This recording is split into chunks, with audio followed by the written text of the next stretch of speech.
Good evening, and thank you for attending the May 5th, 2025 meeting of the Westerville City Schools Board of Education. This evening's agenda will be displayed on the screens in the front of the room. Printed agendas are in the back of the room for our guests, or you may find it on your mobile device by connecting to the district's website at www.wcsoh.org. Click on our district link, select Board of Education, and follow the board docs link to current meeting agenda. There will be an opportunity for public comment this evening. There's a sign-up sheet located on the table in the back of the room. Each speaker will have 3 minutes to address the board, and the timer will be shown on the screen in the front.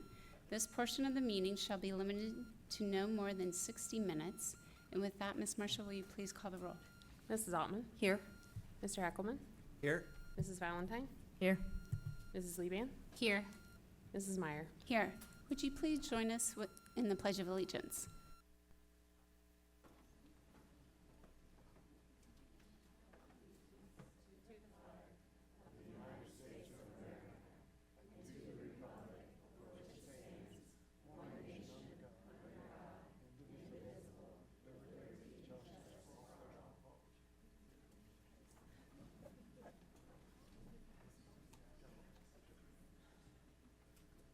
All right, next up is the fun part of the night, district highlights and recognitions, and I'm going to turn it over to my colleagues, Ms. Valentine and Ms. Liban.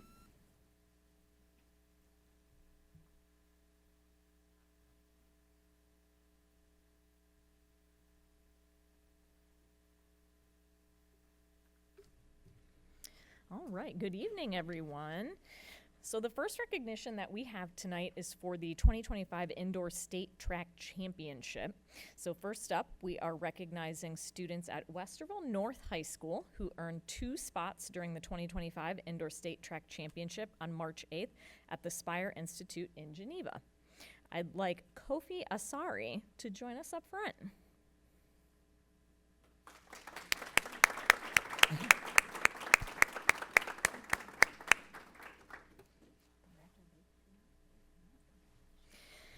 So Kofi placed 4th in the triple jump and 8th in the long jump, and just added today also set a school record this past weekend in the triple jump at 46.1 feet. That's a lot of feet.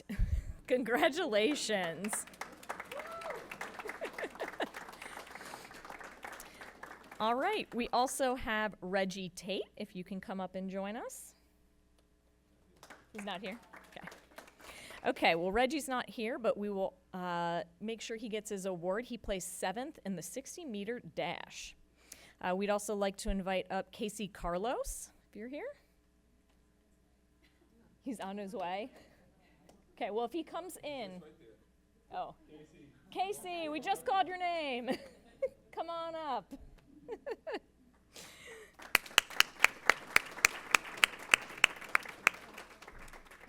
Hi, Casey. Nothing like putting you on the spot. Congratulations. Yeah. So Casey placed 6th in the 1,600-meter run at the championships. Congratulations, Casey.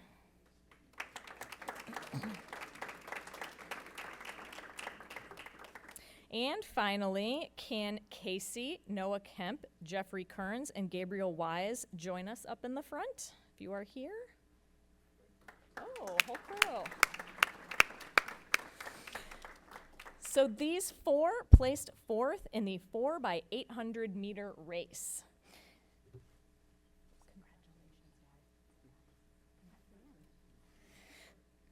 So we want to wish a congratulations to all of these members of North's track and field team. We are super proud of their dedication, hard work, and you have to have a mindset that you refuse to give up. We know we're still in the middle of track season, so we do wish all the best for everybody in their upcoming competitions. We also want to acknowledge Coach Johnny Jackson, if he's here, as well as Kurt Yancey, the North High School principal. Congratulations.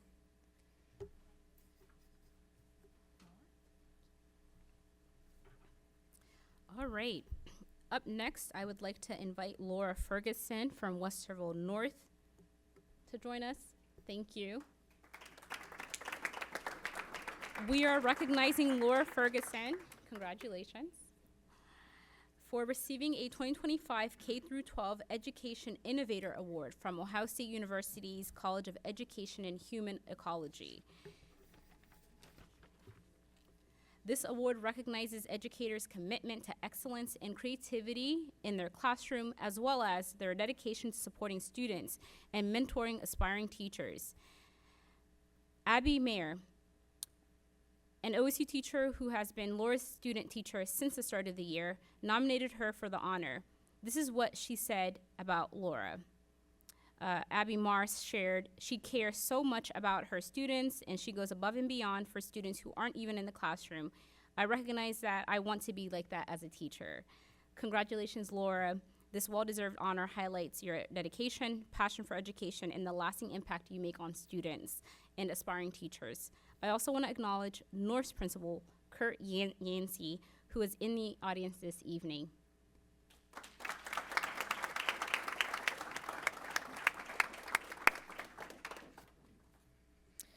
All right, and finally, for the last award, we'd like to call Brody Alexander from Westerville South up. Congratulations. Yeah. So Brody is the recipient of the 2025 Billy Michaels Student Leadership Award. This is a national honor that recognizes students who embody the American spirit in their community. Each year, the National World War II Museum in New Orleans presents the award to one student from each state and the District of Columbia who has demonstrated values of leadership, teamwork, tolerance, creativity, and perseverance. Brody regularly honors veterans through his bagpipe performances at events and memorials in Westerville. That is super cool. Last summer, he performed at the 80th anniversary of D-Day at the National World War II Museum. In October, he joined veterans during an Honor Flight trip, performing at every stop. Honor Flight is a nonprofit organization that flies veterans to D.C. to visit memorials dedicated to their service. So, Brody, congratulations for receiving this prestigious award.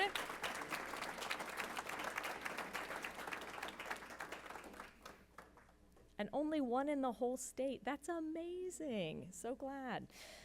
All right, that is it for those recognitions. Okay, before we begin, let us start by saying congratulations. We are thrilled that we can recognize our retirees in person and share with you how important your contributions are to this district. Although it does make us sad because we are losing such a talented workforce and a group of great employees, we can rejoice in knowing that this starts a new chapter in your life. Collectively, the Westerville City School District is losing over 1,450 years of district combined experience from its licensed and classified staff. Regardless of where this phase of your life's journey takes you, please know how proud we are of the work you have accomplished during your time here. Your legacy will be treasured for many years to come as the students whose lives you've touched and guided move on to become successful adults. In addition, you have touched the lives of your peers, so seeing the results of your work firsthand provides us with an optimistic outlook on the state of our schools, the state of our community, and the state of our country. Because you have touched the life of a child and have taught our future leaders well, we wish you a long, healthy, and happy retirement. Your big shoes to fill. This year's retirees will be honored much like a graduation. Each retiree in attendance will be called up to the podium, and we ask that you stand facing the audience as we will share 3 words that your coworkers say best describe you. You will then proceed down the receiving line, and with that, let's begin the celebration. Congratulations.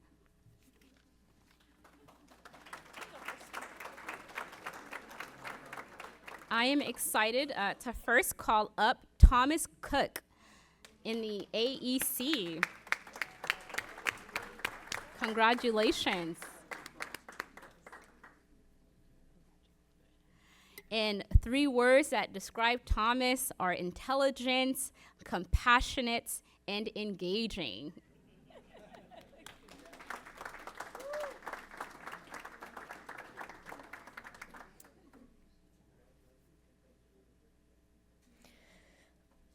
All right, the next retiree on our list is Susan Klein from Alcott Elementary. Oh, no way.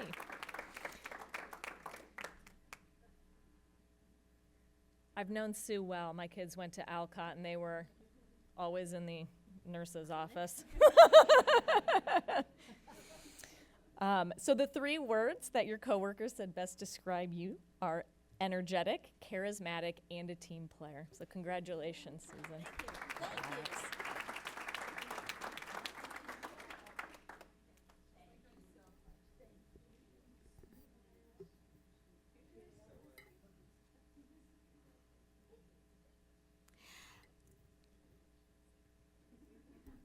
Up next, congratulations again,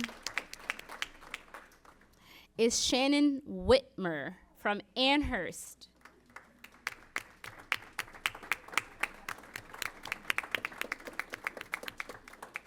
Congratulations.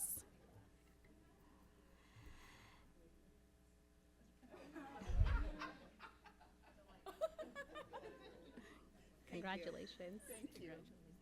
And the three words to describe Shannon are hardworking, delightful, and assertive.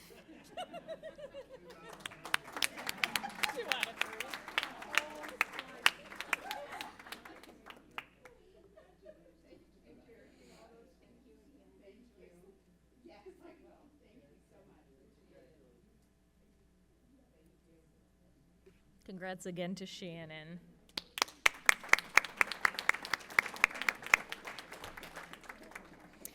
All right, next we have Deanna Kavickia. Did I say it right? Kavickia from Central High School.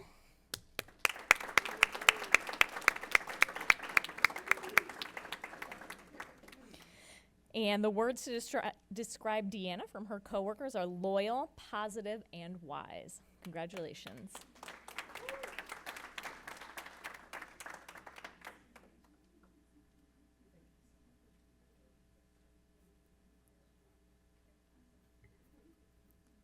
Congratulations again. Next, we have Scott Walberry from Central High School.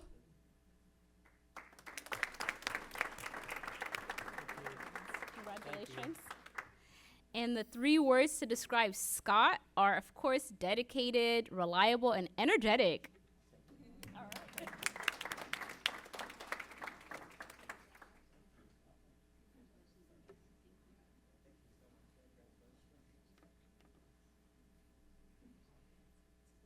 All right, congratulations again. Next, we have Judith Walker, also from Central High School.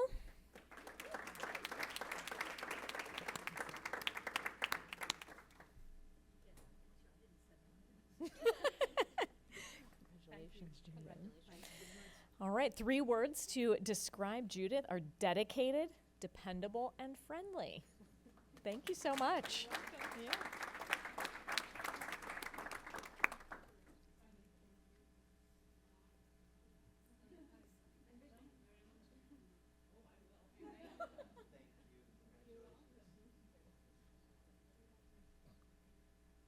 Congratulations again.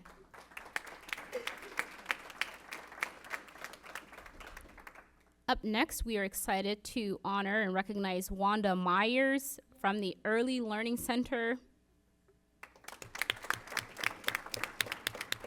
Congratulations.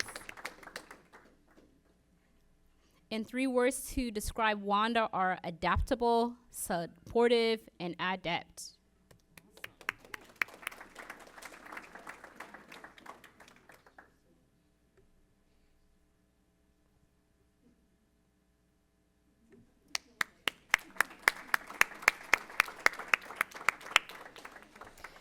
All right, next up, also from the Early Learning Center, is Teresa Wood.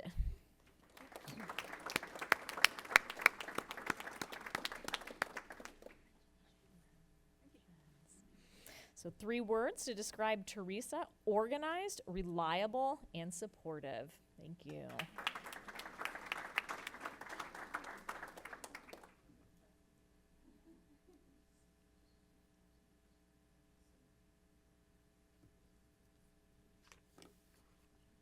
Congratulations again.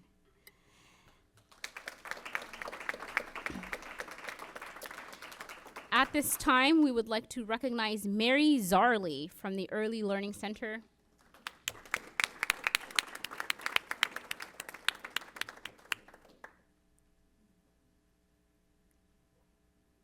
Congratulations. In 3 words to describe Mary are detail-oriented, organized, and multitasker extraordinaire.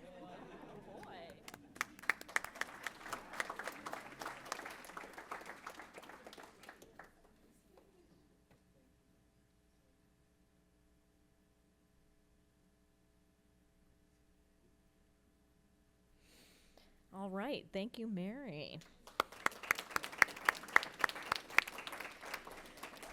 All right, next we move to Faust Elementary, and we'd like to recognize Susan Dune.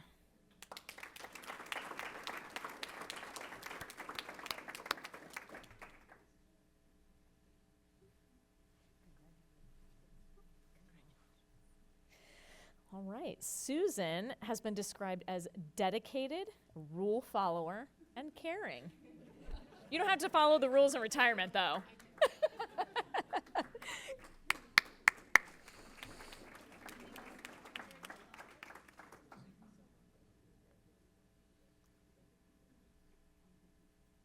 Congratulations. Next, we want to recognize Jody Russell from Genoa Middle School.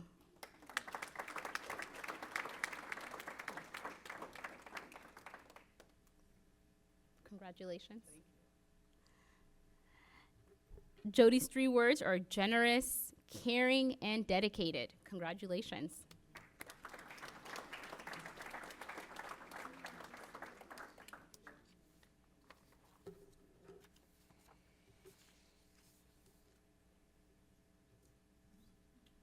Congrats again.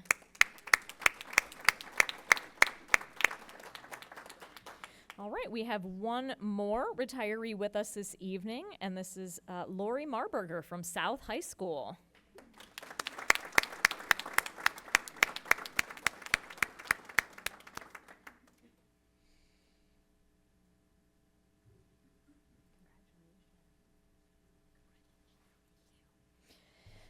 Three words to describe Lori are loyal, dedicated, and warm-hearted. Thank you so much for your service. That's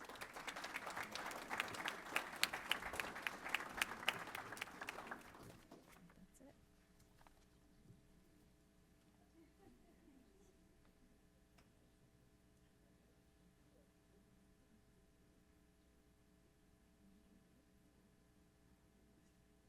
Thanks again, Lori.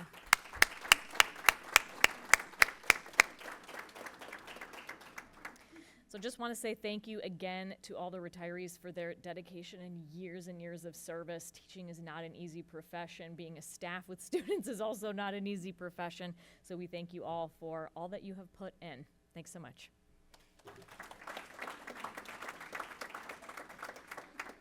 Oh, there are going to be pictures out in the atrium. So if you follow Charlie, she's raising her hand back there. She would like to grab your photos.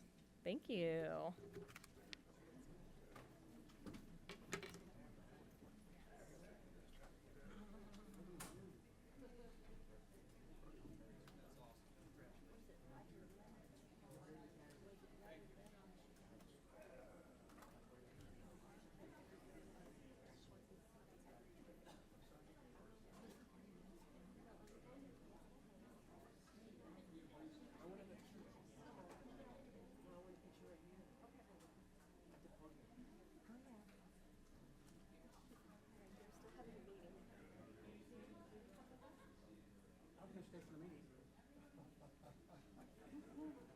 I'm here. Have a great meeting.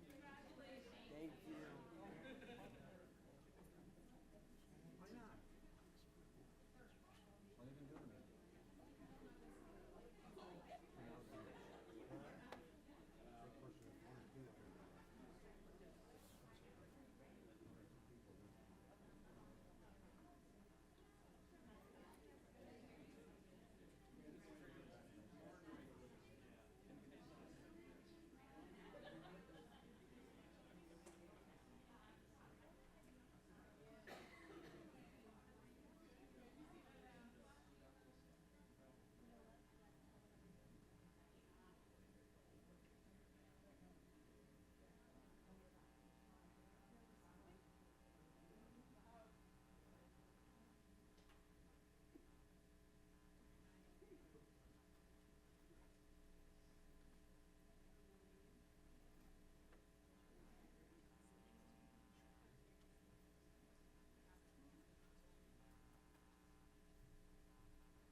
Okay, I think everybody's settled in, so I'm going to move us along. Next up, we have 4.01, the superintendent's comments, and I'm going to turn it over to Ms. Hamburg. Thank you so much. I would like to congratulate our retirees, most of whom just left to get their picture taken, and our other award winners this evening. Wish you the best of luck to our retirees in your next chapter. As we wind down the school year and celebrate, I say wind down, but it doesn't feel like we're winding down. It's been pretty fast-paced. But as we end the school year and celebrate Staff Appreciation Week, I also want to thank our staff for their hard work and dedication. It's a really hard time to be in public education right now. There's a lot coming at us, and I just am truly grateful for all of you for continuing to show up every day for our kids. I do want to take a moment to provide an update on where we are with staffing. So there's a lot of rumors and things. I've asked Mr. Reeves and Mrs. Baldwin to speak just a little bit to kind of what that looks like at the secondary level, but just wanted to give some general updates. We have made some reductions where we can through absorbing positions. This is due to the fact that we're deficit spending. And so as we have retirements or resignations, we are looking at, are there ways we can combine positions? Can we shuffle things around, do things differently? But I do want to be clear that we are not, there's some rumors out there, and I know we sent an email out today, but just to clarify with our elementary staffing, every year we look at where we need to have teachers and we move those around. So we have 15 elementary schools, and it's very common in every district that has multiple elementaries to look at how many teachers are needed at each grade level. Typically, we're able to keep those teachers in the same building because we may have resignations or retirements within that building. Sometimes we're not able to do that. So I just want to be clear that we're not looking at class sizes of 30. We know that we have magnet lottery and some intra-district enrollment, open enrollment, where kids are requesting other buildings. That's pending. So we will continue to monitor those numbers. And if we need to add sections or reduce sections throughout the summer, we will do that. And this is really important for us to do every year, whether we're on the ballot or not, whether we have a levy up or not, because with 15 elementary schools, we really have to tweak those and kind of finesse that every year to make sure that we're using our resources the most efficiently. So just wanted to be clear about that. And also, there are some rumors that there are teachers who are potentially being reduced or losing their jobs because of that. Those teachers have contracts and they will have a teaching job next year, just maybe in a different building at a different grade level. So I did want to talk about that. And then at the secondary level, because again, as we're trying to look at how we can be efficient with our staffing, we have tasked our secondary team to look at how they're using staff throughout the district. And so again, I've asked Mrs. Baldwin and Mr. Reeves, if you don't mind just kind of maybe sharing a little bit of insight on kind of where we are with scheduling, what's typical with that process, and what families can expect between now and when school starts in August, please. Thank you. I appreciate you having the opportunity for us to come up here. And I'll share with you from a high school lens, kind of to that perspective. Several years ago, Central was pushing 1,900 kids, and we moved several staff towards Central to accommodate for their enrollment growth. And now Central is not even our largest building anymore. And over the years, staff members have been transferred out of Central into either north or south or some kind of split to account for the fact that now Central is about 1,500 kids and they've lost 400 kids. And so we've balanced staff accordingly. So even at the elementary level, that happens at the middle and high school level, including this year where there's some movement of staff. So that happens every year at every level. I'm gonna give you a really high overview of what our scheduling process is specifically for the high school, because the high school is by far the most complex because you've got hundreds of courses and thousands of kids and 8 periods within a day to try to fit them in. And then Mrs. Baldwin can kind of, put some flavor and specifics to, well, here's where we are and here's how staffing plays a role in that and the decisions that we make. So as you realize and recall, for those of you who've been on the board for the last couple of years, in December, maybe early January, we bring before the board the academic planning guide for the board to approve, to officially say, here's our course content for the high school level. Any new courses are in there and all of those for the board to approve. In January and February, we begin our student requests. We start with our juniors and work our way down to 8th grade visits from high schools to begin making those freshman requests, and that happens in January and February. In March, those students, all of them, meet with their counselors individually to go over what their requests are. Does that align with their future goals, their academic goals, their college or workforce readiness goals, and make any request changes as a result of those individual visits. By early April every year, and we've done that since I've been here, and this is my 15th year here, right around the second or so week of April, we sit down with the high school principals. We look at their requests, we look at their enrollments, and very often we make staffing adjustments. This teacher, you don't need a whole math teacher. We're going to split a math teacher with Central and South, for example, or we're going to do some different things. That happens every year right around mid-April. From that point then, the principals then, looking at their requests and the staffing that they're going to have, begin building their master schedule.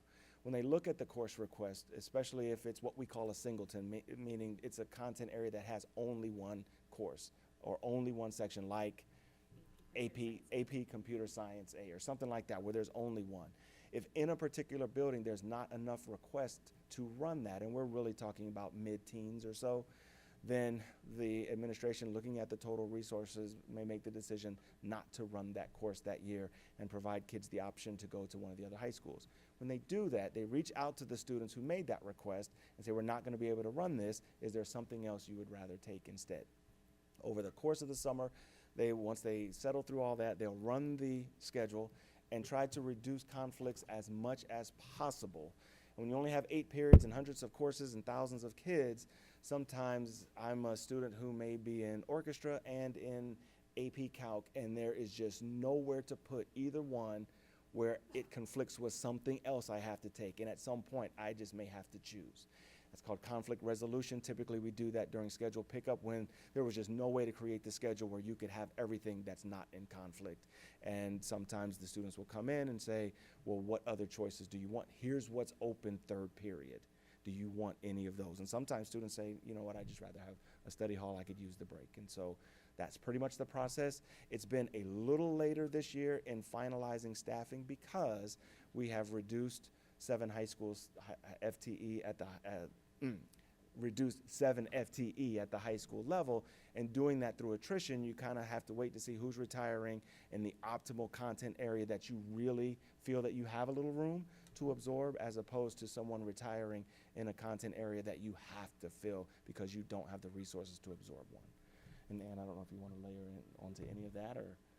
No, I think you covered that. I know that our teams are really intentional about looking at the staffing we have and the requests we have so that we can honor as many requests as possible for students.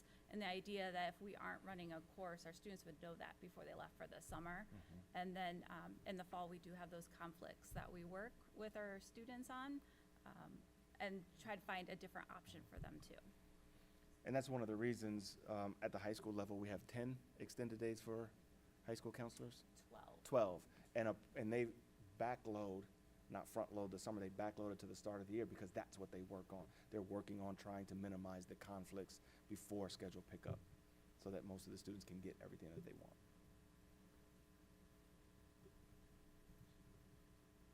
So just to clarify, typically we will know if we're not running a course, but a kid may have an individual conflict Yes. between 2 courses that maybe we don't know until we're finessing that throughout the summer. Correct. Correct.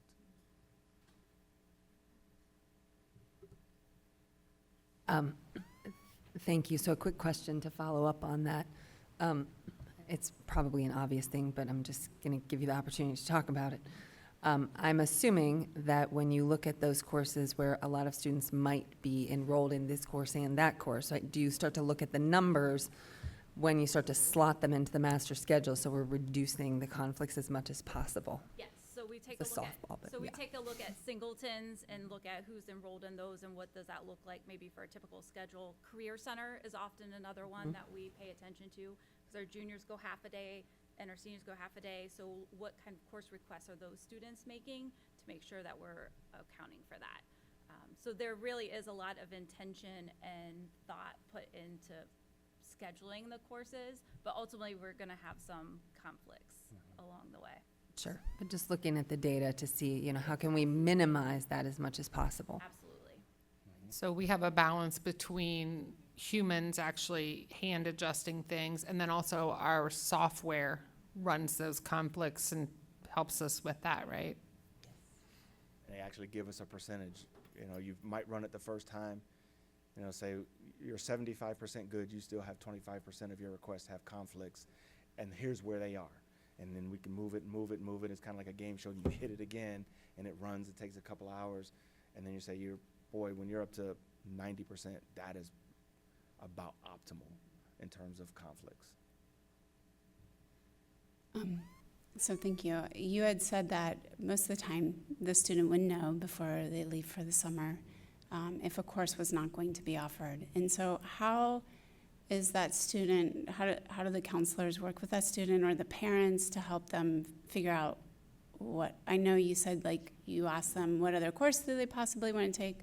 As part of their graduation planning, so that school counselor would talk with that student, and they're going to be pulling up their school links and their graduation plan and thinking about if this course isn't here, what are some other options that you might be interested in? How's that fit in to your larger plan too? Because that's the ultimate goal as well, is to help students find something that they're interested in and passionate about, as well as being offered too. Thank you. Any other questions for them? All right, thank you both, and that is all I have unless you have any questions for me. Okay, thank you. Thank you. All right, next up we have public comments, and we do have some tonight. We always appreciate when people come out on a Monday night to talk to us about their concerns. So the Board of Education welcomes public comment on educational issues of our interest to our school community. The board does not discriminate based on the identity or viewpoint of the speaker during our public participation. However, the board president may limit comments that are obscene, abusive, or harassing. In an attempt to protect the privacy interests of our students, the board asks that speakers not identify students by name during their comments. Persons having public complaints about district personnel, programming, or operations will be referred to the process set forth in Board Policy 9130. Finally, the board reminds speakers that their statements should be directed to the board as a whole and not to individual board members. Each speaker will have 3 minutes to address the board. A timer will be shown on the screens in the front of the room, and Mr. Reeves will call time when 3 minutes has elapsed. So our first speaker this evening is Jennifer Meiser. Welcome.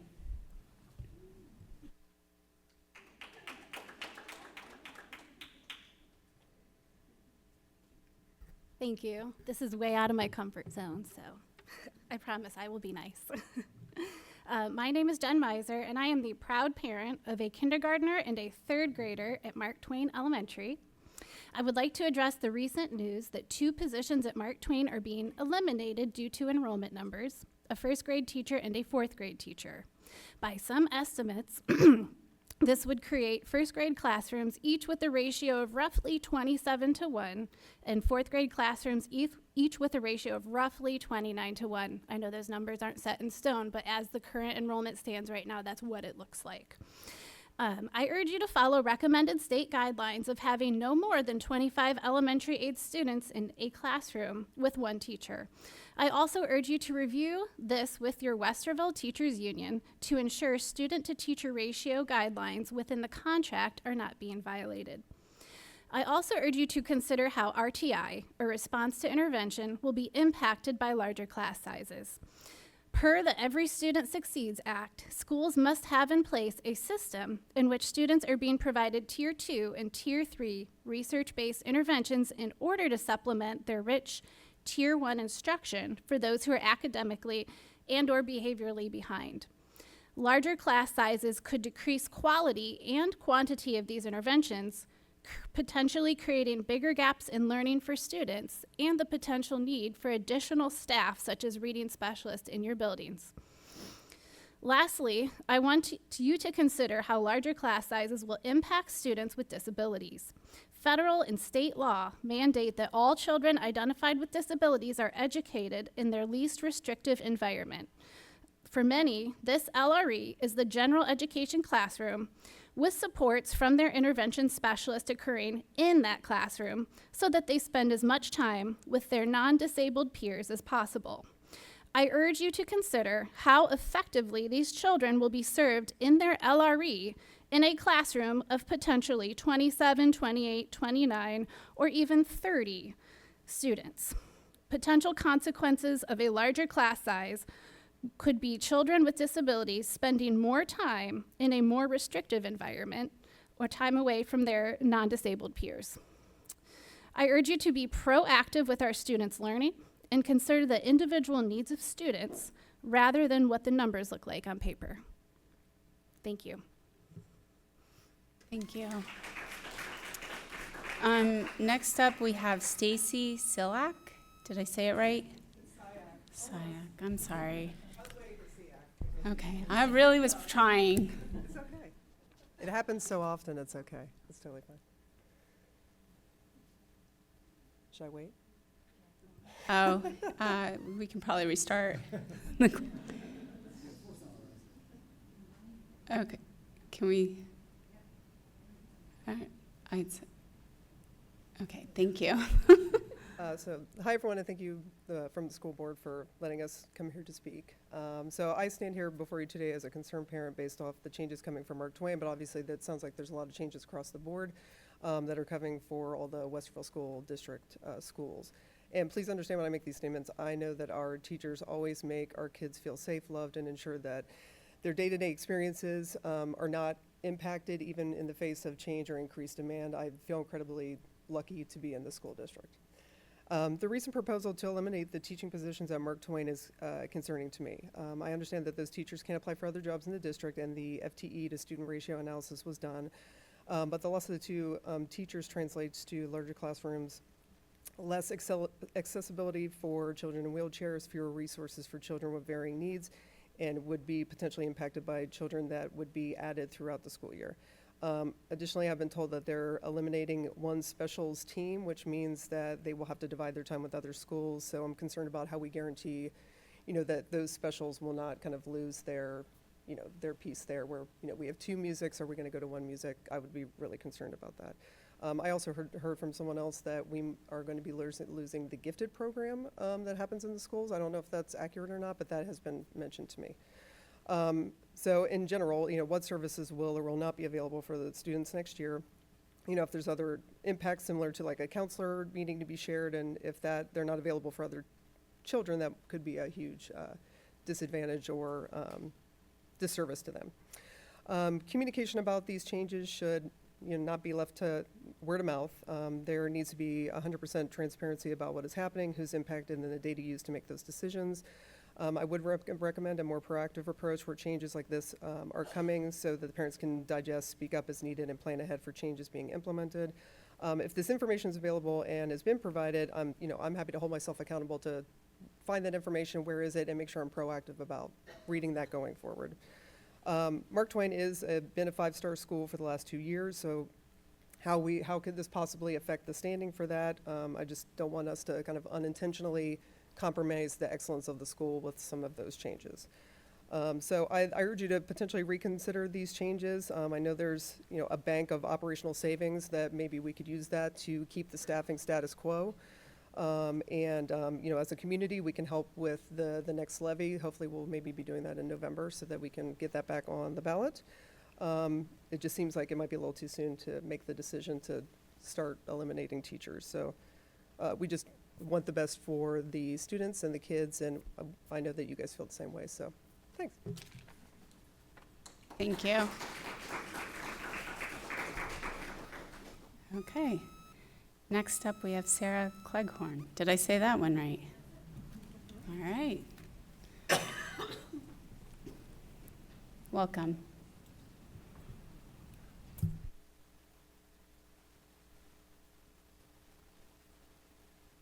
Well, as Christy said, my name is Sarah Cleghorn, and I am a teacher and a taxpayer, and most importantly, I am the mom of 2 young boys who are Mark Twain students.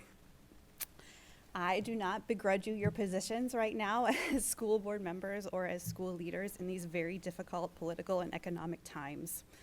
but I do urge you to do what is best by our children whenever it is possible. I am the mother of a first grader who is typically developing and has thrived under Libby Bushong's teaching this year. My youngest needs to be seen and recognized as all young children do. As a high school teacher of more than 100 students, I can assure you that that need does not go away with age or with time. Every educational researcher will affirm the benefits of smaller classes and lower teacher-to-student ratios. As a mother of a third grader who has an IEP, who struggles primarily with math and social interactions, G, too, has grown this year due in large in part to the success of his first-year teacher and very large in part to the expertise of Mrs. Natalie Martin. He, though atypically developing, needs what all students need. He needs affirmation. He needs teachers who have the appropriate equipment and tools to teach well, and an environment that allows him to thrive. G would not have shown the growth this year that he has if it weren't for the opportunities that have been given him, like reset rooms, or pull-out or push-in services, or some very creative solutions that were afforded him. I appreciate this district's need and initiative to be fiscally responsible, but since our teacher reassignments are due neither to the levy failure nor to the potential difficulties of HB 96, I ask that you consider maintaining the 3 teacher per grade level model at Mark Twain. We want to be a school district that offers continuity for our students, who provides them an appropriate educational supports whenever possible, and who gives our students the sometimes literal room to grow. Thank you. Thank you. Okay, next up we have, I'm a little intimidated by the name, Tashiana Kawaki. I'm sorry. Am I close? Okay. It's Tashiana Kwachi, but no harm. That's fine. Thank you for correcting me. It's My fine. apologies. Well, my name is Tashiana Kwachi. I have the benefit and privilege of living on East College with my husband and 4 daughters, 2 of which go to Walnut Springs, and 2 of whom go to, see, I'm already correcting myself. I feel like there's educators around. 2 of whom go to Mark Twain. I just wanted to share a quick story, and this might be relevant or relate, some of you might relate to this, but when I was in elementary school, I grew up in the 80s. And really, the only conversation about diversity really applied to the differences in our hair color, our eyes, and the color of our skin. Today, diversity is the key word in our classrooms. There is so much diversity in the classrooms that now we're talking about language, we're talking about culture, learning abilities, and so much more. Every student that walks in there has a different learning ability, and we're expecting our teachers to accommodate each one. The reason why I'm here today is because I'm asking the board to consider the progression and the improvement that the district as a whole has made over the years. To any changes that would perhaps cause us to lose teachers, increase classroom sizes, you name it, would jeopardize some of the progression and the improvements that we have. I know my family, for example, we moved into the district and was very attracted to all of the positives that we see in the district. We have great families, great community, hardworking teachers. I know they would probably be a little embarrassed for me to say this, but I will tell you, one of the very first things that I noticed when I moved into the district and my girls went to school is that there are teachers' vehicles at the school before opening time. There are teacher vehicles there after hours, way after 7. So when we're walking in the neighborhood, my kids can actually identify whose cars are in the parking lot. That's how dedicated they are. And I really do, I'm concerned as a parent that my children might walk into a school and not see those smiling faces who are welcoming them every day, who make them feel safe, who make my children, they cry when they've got to come back home. They just want more. I've had a daughter who, honestly, and I told the 5th grade teacher this, I think we were on spring break, and she was just rolling around as if she had the flu or something was wrong. I was really concerned. And I finally said to her, "What's the matter?" And she said, "Mommy, I need a science kit." Or, she needed something. And it was because her teacher was really, you know, helping her develop this love for education. And so my concern is if we challenge what we've already built, that we're doing a disservice to our kids and all the learners in the district, as well as our, sorry, you got my point. Thank you. Thank you. Thank you. Next up, we have, if I can read the last name, Laura Ferguson. Was it right? Okay. I thought so. I thought you were back. Hi, I'm Laura Ferguson. We met earlier. I teach physics and engineering at North, where I've been for the past 20 years. I'm also a parent in the district. A student of mine passed away a little over a year ago during spring break. He was a junior at the time, and he would have graduated this year. His dad has asked if he can be acknowledged as part of our graduation ceremony this year. He had initially asked if Cooper could be awarded an honorary diploma, but we were told that wouldn't be possible since he did not meet the graduation requirements, and I have explained that to his dad, and he understands. However, his family, his friends, and I would still very much like to see his memory included in some small way as part of graduation this year. I had asked about this a while back and was informed a few weeks ago that we will not be permitted to do anything in acknowledgement of him as part of the ceremony. I am here to respectfully ask that this be reconsidered for this student, and also potentially as a general policy that could be put in place for anyone to whom this may apply in the future. I think it would be good if families in our district who have lost a child and would like them to be acknowledged at graduation could have that happen without difficulty. Here's what we are asking to do in his memory. Have a chair for him somewhere in or near the section where the senior class is seated. We have a cap and tassel for him that we'd like to put on the chair, and we'd like to have a picture of him and maybe some flowers on that chair.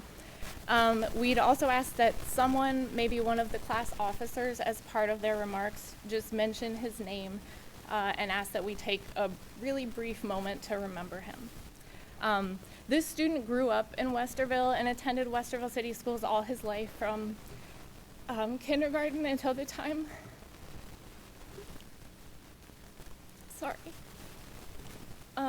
until he passed away. He went to McVeigh Elementary, Walnut Springs Middle School, and finally Westerville North. He was in my class for 2 years as part of the engineering pathway. I helped him complete his application to DACC, where he was attending half days, thank you, last year as part of the construction program. If you've ever seen a parent have to bury their child, I think you know that if there's something you can do to ease their pain, you will do it. For many bereaved parents, seeing their child remembered and acknowledged is so meaningful and can provide a little bit of healing on a very painful journey. And so that's why I'm asking for this. Thank you so much. Thank you.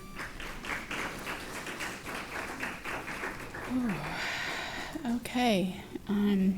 Next up, wow, Nicole Melchior Roy. I know I butchered this one. I can't wait for you to correct me. Hi. Hi. Hi, Welcome. Good evening. My name is Nicole Melchiori, and I currently have a kindergartner at Mark Twain Elementary. This year, I've had the pleasure and honor of volunteering in the classroom weekly, and I've witnessed firsthand the tremendous impact of smaller class sizes and individualized attention that our teachers are able to provide. It is clear to me that this environment has played a vital role in my son's success. My son, who has autism spectrum disorder, is preparing to enter first grade next year. His kindergarten year has been a resounding success, and we truly cannot say enough wonderful things about the school. It is no surprise that Mark Twain has earned a 5-star rating. The commitment and care from his teachers and support staff have made all the difference. My son requires a less crowded classroom where he can move, self-regulate, and access the combinations in his IEP, such as flexible seating and movement breaks. We are deeply concerned that the recent cuts to 2 teacher positions will undermine these essential supports. Larger class sizes will limit the teacher's ability to connect with each student on a personal level. My son thrives in an environment where he feels secure and supported by his teacher. When he builds a close relationship with his teacher, he flourishes academically and socially. If teachers are stretched too thin, the critical connection becomes harder to establish, and my son's ability to succeed may be compromised.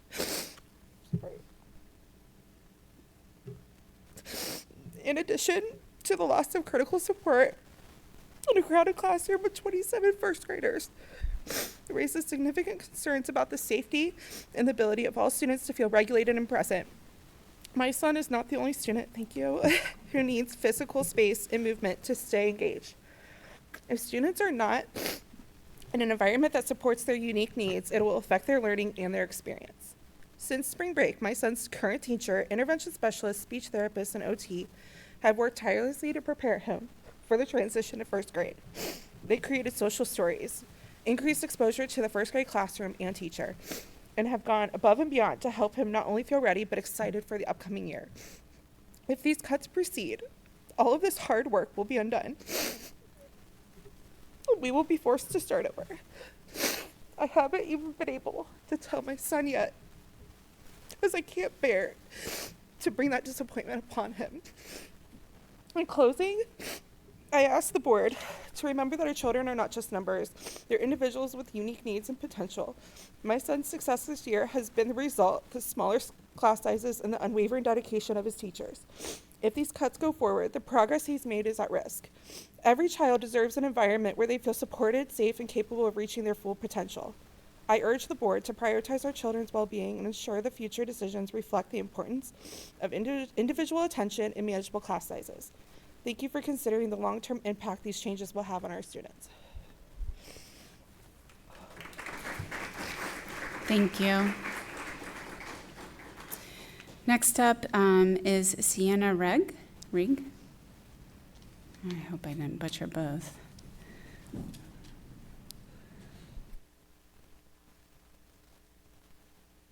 Gotten a lot of really difficult names tonight.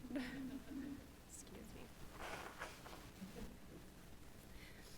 My name's Shauna Rieg, and I'm a parent of a kindergartner at Mark Twain and a parent volunteer in the classroom.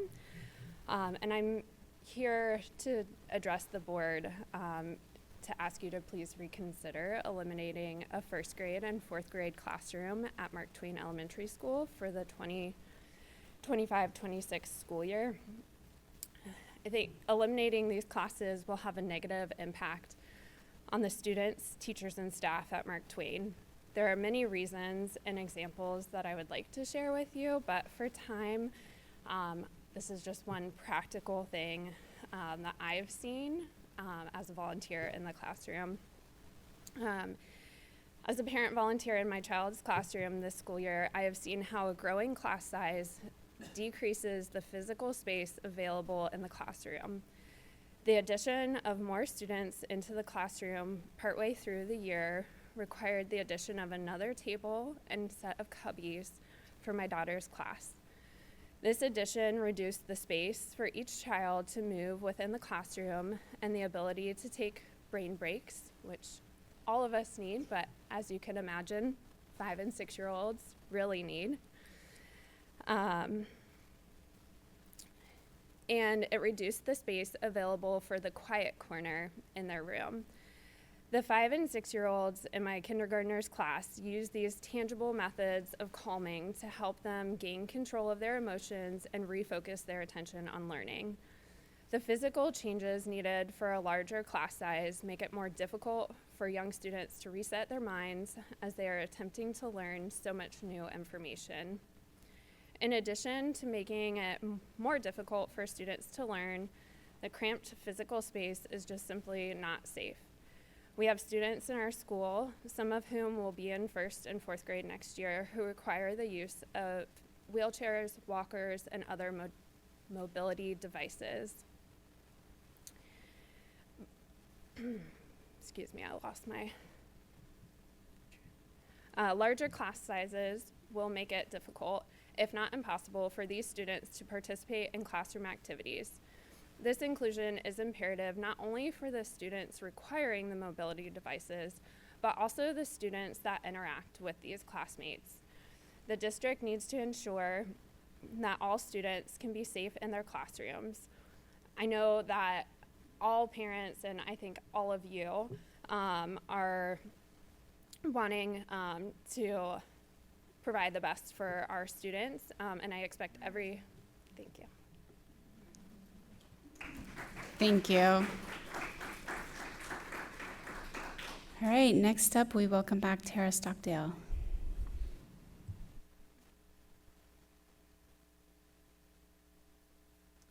Good evening, Superintendent Hamburg, President Meyer, members of the board.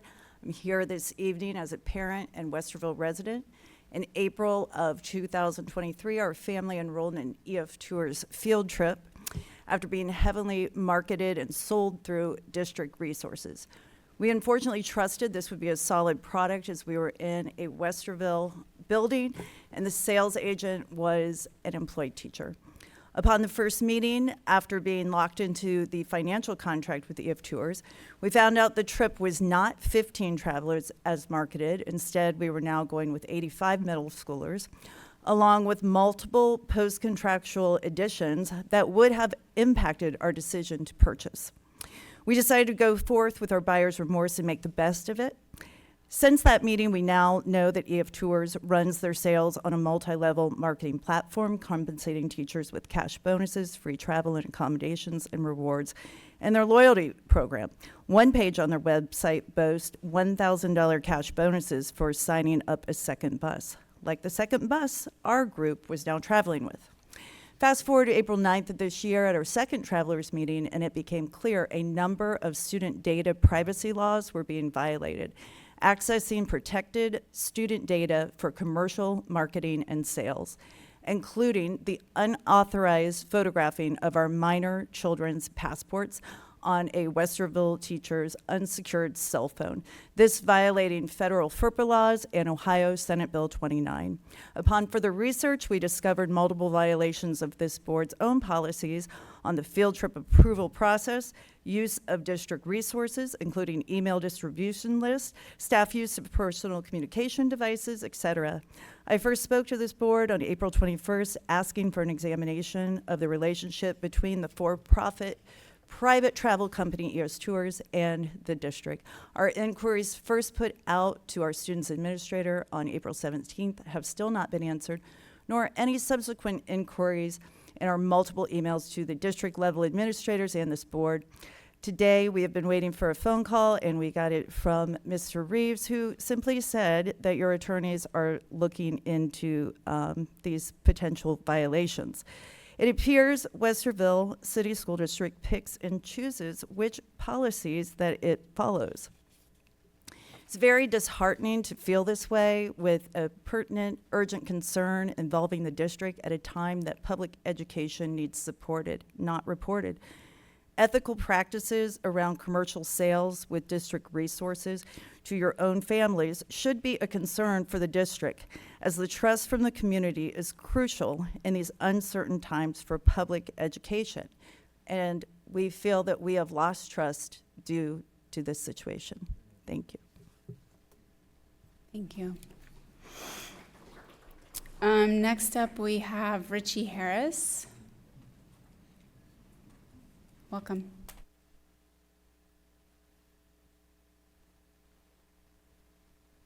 Hi, I'm Tira's husband, so I'm speaking on the same matter, but just separately, and probably not as well versed as she is. However, good evening, members of the board, and my name is Richie Harris, and I come to you tonight as a Westerville parent and a public educator.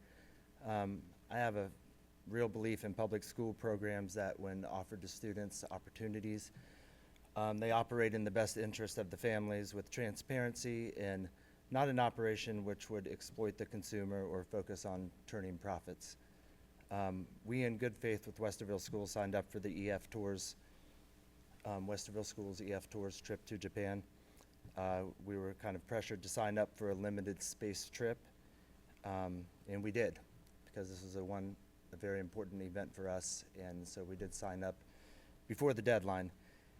At our first teacher meeting, first traveler meeting, excuse me, nearly a year later, we were met with policies and rules and a trip with an elevated number of travelers, way more so than advertised at the beginning.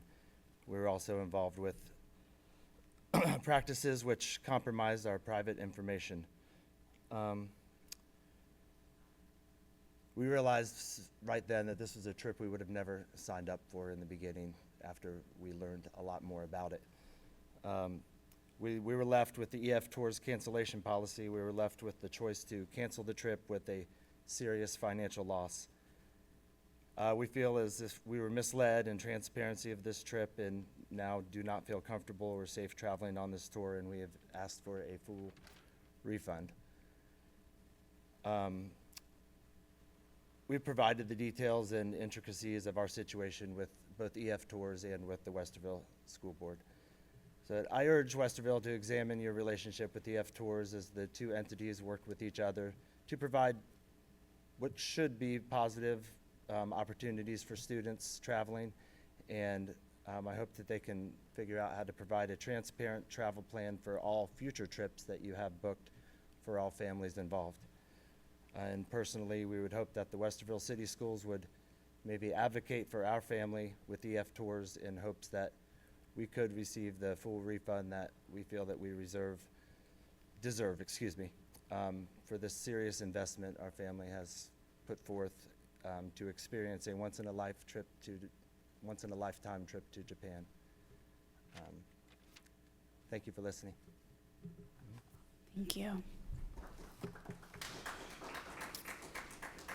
Next up is Jen Arnold. Welcome.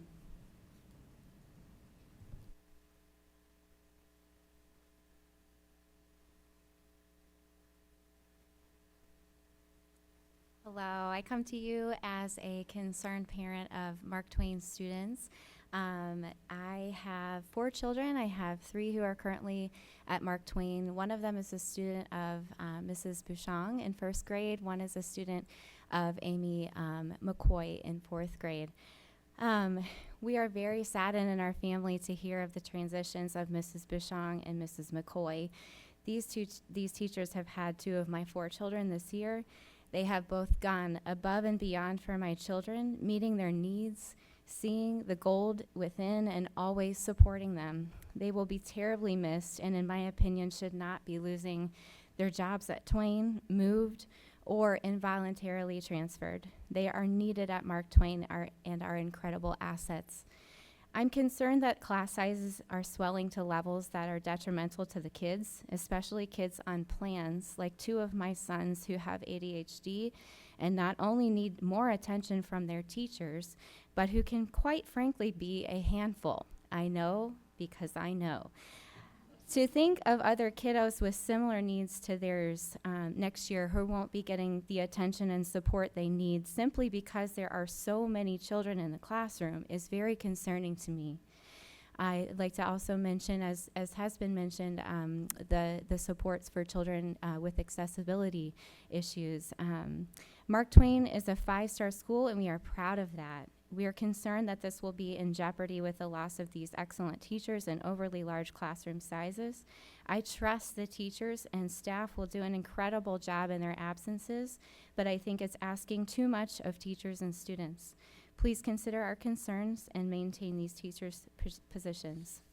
I'd like to also submit the testimony of another concerned parent at Mark Twain. As the parent who is frequently in Mark Twain, the fewer classes in specific grade levels is very alarming. At Mark Twain, we have students who are in wheelchairs and use a walker as well. These larger classes will make it very difficult for these students to get around in their classroom in a safe manner. Larger class sizes will compromise these students' safety and well-being, not to mention this could conflict with ADA policies. These students will not be able to move around their classrooms as they have done before, nor will they be able to be part of their classes as they currently are. The district prides itself on student safety, but this decision will put students in harm's way. Mark Twain is also a 5-star school. What an accomplishment. Downsizing classes in certain grades is not the treatment a 5-star school building should be getting. Keeping students safe is the top priority, and downsizing classes is not keeping students safe. The board and district need to reconsider this decision and think about the impact this has on all students. Thank you for your time. Thank you.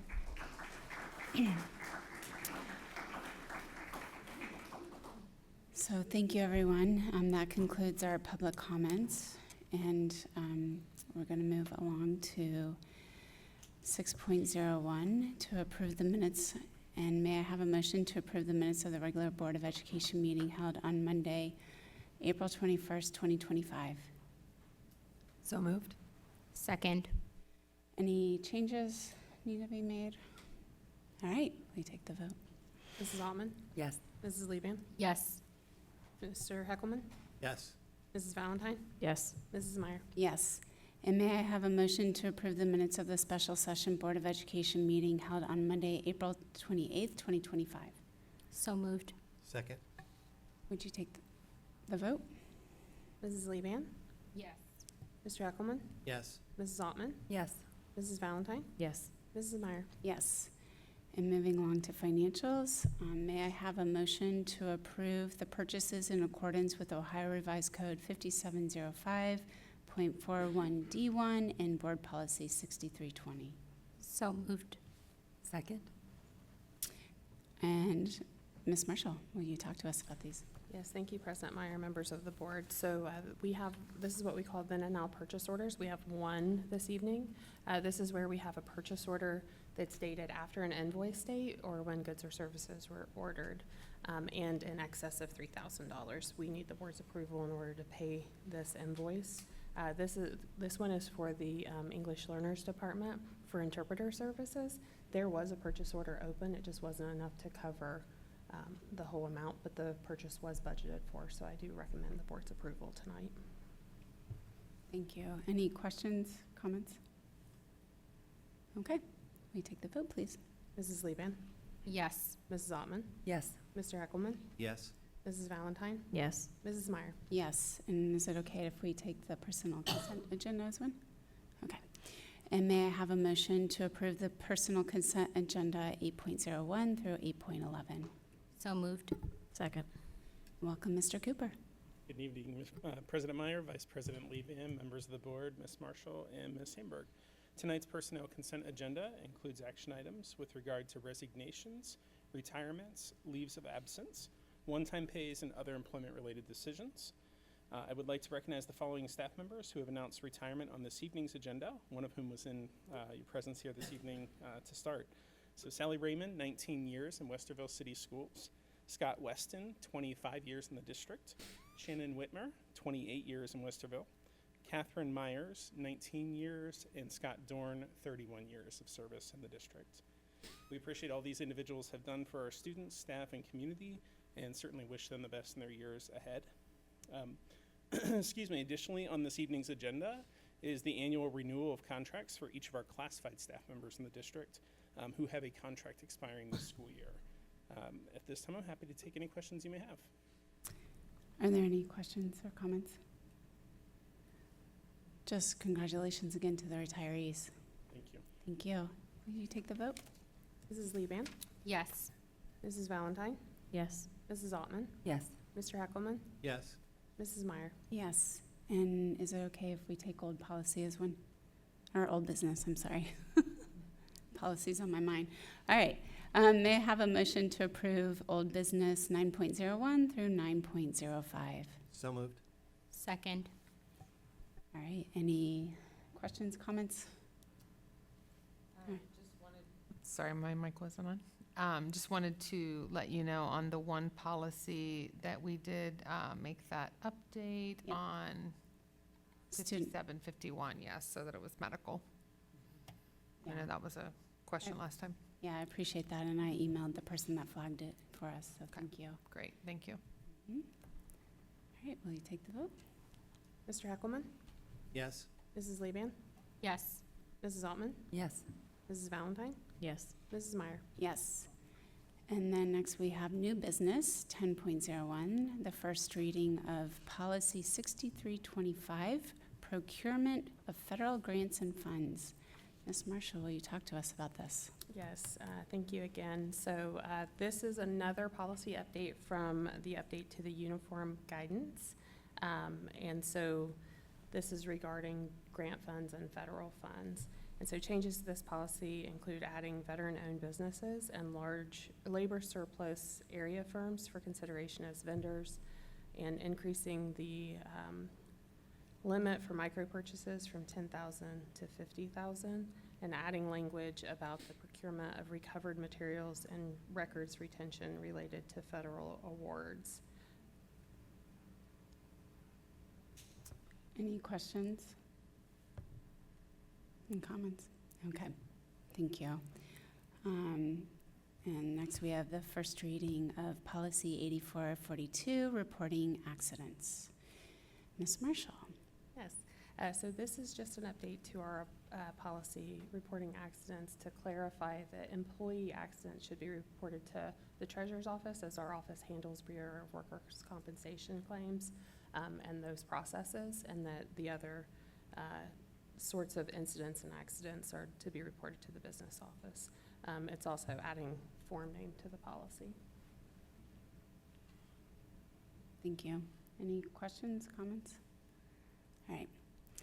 And then next, you're up again. First reading of policy 8442.01, workers' compensation. Yes, and this policy is being updated to clarify the current process and add BWC as definitions for leave status. We're also correcting the form name and removing reference to salary continuation, as that's not something that we do in the district.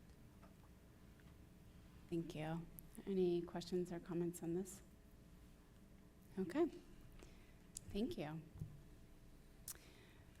We have no recommended action standing business, so moving along to board comments. Who would like to start?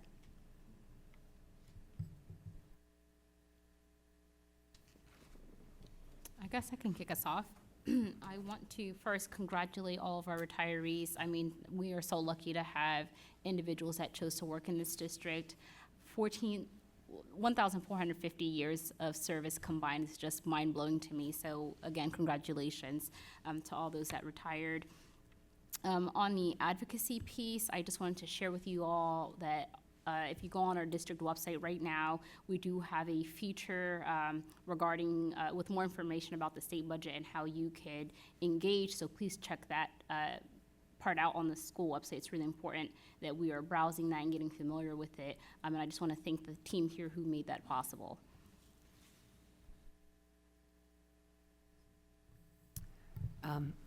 Yeah, thank you. So again, congratulations to everybody, the retirees and all of those others who were honored. May is the time of year that really makes it the hard work of being on board, which is always going on, but May is just a joyous time. We get a little more time to celebrate people. So I'm happy to have done that this evening, and congratulations to all of them and all the hard work and dedication to our students that the retirees have put in for many, many, many years. So I just wanted to also say regarding everyone who's here to talk about teachers at Mark Twain, thank you for being here. The kinds of questions that I ask as a board member are going to be questions like, what will the student-student teacher ratios, what do they look like at other buildings? Because we have to think about how, impacts across the district, and making sure that we're providing as much as we can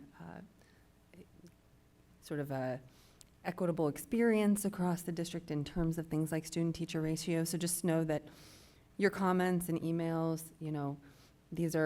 they raise questions that we'll continue to ask and get answers to, and that it is a process I've seen lots and lots and lots of times, but when it affects your school, it feels really different.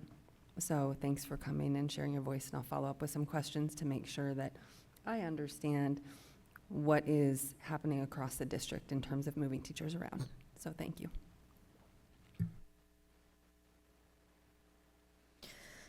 I will reiterate all of the thanks to the retiring teachers and staff. That is a lot of talent that we will be missing for sure, but congratulations to them on their journeys ahead in retirement.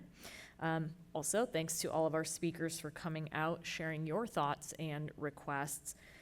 We take these comments and requests very seriously, and I want you all to know that we do our best to ask questions and determine kind of what is the appropriate course of action moving forward. We may not always end up at the exact same position or seeing eye to eye, but do know that we do take care to review, and we do ask a lot of questions, and we do work with the administrators a lot. So I think that is it. I would say congratulations, but it's been said. So I do want to say enjoy your retirement to everyone who's still here and has put in such hard work. You really deserve it. I think there's a lot of professions that you could have chosen, and I'm so glad that you chose to be a part of this one. I just want to also thank everyone who came out tonight for your passion for our educators. It doesn't go unnoticed or unrespected or unconsidered when these very tough decisions come down sometimes. And you're here because you care for teachers, and we can't ask for a better community than a community that cares for its teachers and its students. So thank you for that. I'd also like to say, please don't let off the gas when it comes to our legislative push that we're making right now. There is some good information on the website. There's some good things the district is sharing with through social media. Please, focus in on that and pay attention. Right now is a very critical window we're operating in. So the more you can find a little bit of time to make those calls and pay attention to that, I think the better we'll all be in the long run. Well, I told some of the retirees tonight, it's kind of bittersweet, right? Really appreciate and congratulate them on all the years, but knowing that such caring staff are leaving is always really hard. So I just want to echo my colleagues and say congratulations and thank you. And to the students that had an amazing, run times and distance, and one student in the whole state gets picked for leadership, that's amazing. Congratulations to them. I want to also thank each of you for coming out. I, like my colleagues, have written down a few more questions to ask too. I agree with everything that's been said, so I won't really reiterate it. It's something though that we talk a lot about, right? In my experience, it keeps me up at night thinking as how are they gonna this impact all of the students across the district. So I know you guys are parents, we're parents too, and so I try to think through that lens of how would I feel? So I do really appreciate you coming on and taking the time to spend with us on a Monday and sitting through me butchering some of your names.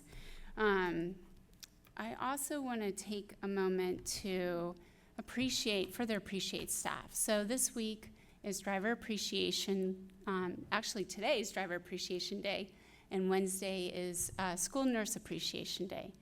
And they are vital staff in the cog of this district, and sometimes they don't get recognized as much as they should. Something that I learned that I'm sure others don't know either is that when we go on spring break, our school bus drivers, not all of them get to go because they're driving other non-public school kids to schools. And so just really appreciate all that our staff do for our students and our families. I also want to remind everyone that tomorrow, I saw this on social media again, and I know we've put some stuff out, but tomorrow is voting day, right? And we know we have 2 schools that aren't fully closed off, but that we will have SRO officers on the inside of the building. We know this is a problem, and we've heard you, and we're working on changing that, and hopefully that will all be closed off within at the beginning of the next school year, if everything goes right. So the things that you guys do share with us, we really do take them to heart and try and bring them here, and we ask questions and we work through them. So thank you for voicing those concerns. And then I think that's it for me. So we will be meeting, my computer shut down. So the board will meet in regular session on Monday, May 19th, 2025 at 6 p.m. at the Early Learning Center, 936 Eastwind Drive, Westerville, Ohio, which is right here. And with that, may I have a motion to move into executive session for the purposes of preparing for, conducting, or reviewing negotiations with employees regarding their compensation or other terms and conditions of their employment, and for the purposes of discussing the employment and compensation of public employees. So moved. Second. Ready when you are, Ms. Marshall. Mr. Heckelman? Yes. Mrs. Altman? Yes. Mrs. Valentine? Yes. Mrs. Liebman? Yes. Mrs. Meyer? Yes, you're welcome to stay if you want, but thank you. 7:23.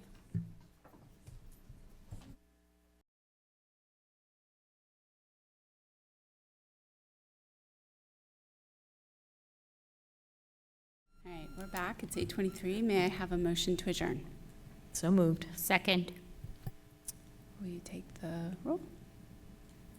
Mrs. Valentine? Yes. Mrs. Liebman? Yes. Mrs. Altman? Yes. Mr. Heckelman? Yes. Mrs. Meyer? Yep.